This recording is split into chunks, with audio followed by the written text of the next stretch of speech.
dari Penajam Pasir Utara, dari Dewan Adat Dayak dan Lembaga Adat Pasir meminta untuk kepada saudara Edi Mulyadi CS akan kami jatuhkan hukuman adat. Hukum adat.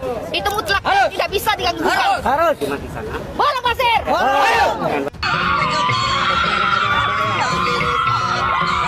Mengutuk dan mengecam keras pernyataan Edi Mulyadi CS yang secara terang-terangan menghina, melecehkan dan merendahkan harkat dan martabat masyarakat Kalimantan secara keseluruhan. Harus bertindak tegas, harus menangkap Edi Mulyadi CS 1 kali 24 jam. 1 kali 24 jam.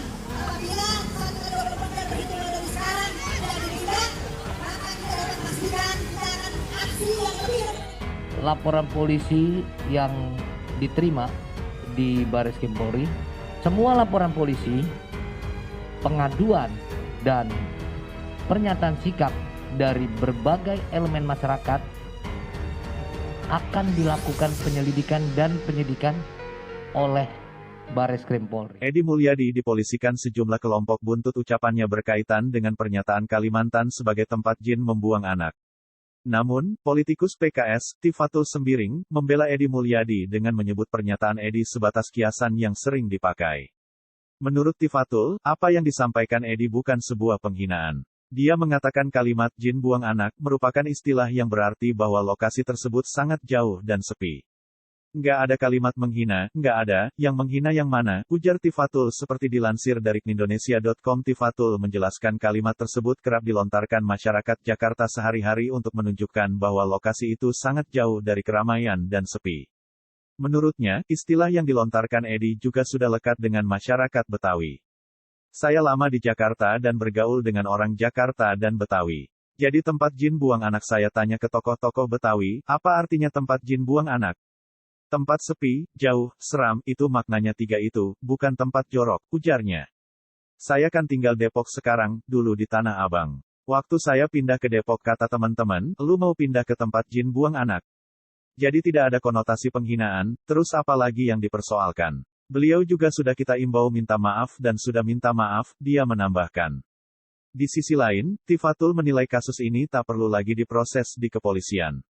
Menurutnya, dalam pernyataan Edi, tidak ada delik hukum yang dilanggar. Mantan Menteri Komunikasi dan Informatika itu juga menyebut pernyataan Edi juga tidak mengandung unsur SARA.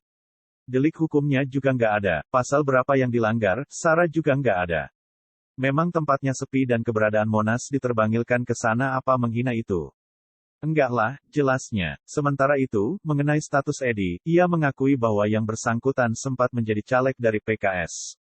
Namun, Edi tidak terpilih. Memang dulu waktu ada caleg-caleg eksternal kita kumpulkan, dan salah satunya beliau masuk dan tidak terpilih, ungkapnya.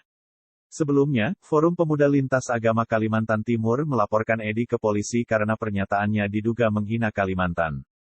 Kelompok tersebut mendatangi Polresta Samarinda, Minggu, 23/1. Kendati demikian, Edi sudah meminta maaf dan mengatakan terjadi perbedaan pemahaman maksud dari ungkapan tersebut. Saya mohon maaf telah menyebabkan teman-teman di Kalimantan tersinggung dan marah, ujar Edi dalam keterangan resmi, Senin, 24/1. Baca juga, Edi Mulyadi minta maaf soal tempat jin buang anak, bawa-bawa Monas Powered by Adespark. Edi turut mengirimkan video klarifikasi terkait ucapannya tersebut. Dalam video itu ia menjelaskan maksud pernyataan tempat jin buang anak untuk menggambarkan istilah lokasi yang jauh. Ia bahkan menilai Monas hingga BSD sempat disebut sebagai tempat jin buang anak. Di Jakarta, tempat jin buang anak itu untuk menggambarkan tempat yang jauh, istilah kita mohon maaf ya, Monas itu dulu tempat jin buang anak, BSD, Balai Serpong Damai itu tahun 80-90-an itu tempat jin buang anak, jadi istilah biasa, kata dia. Tak hanya itu, Edi menduga ada pihak tak bertanggung jawab sengaja memainkan isu tertentu dari ucapannya itu. Meski demikian, Edi tetap meminta maaf bila melukai masyarakat, khususnya warga Kalimantan.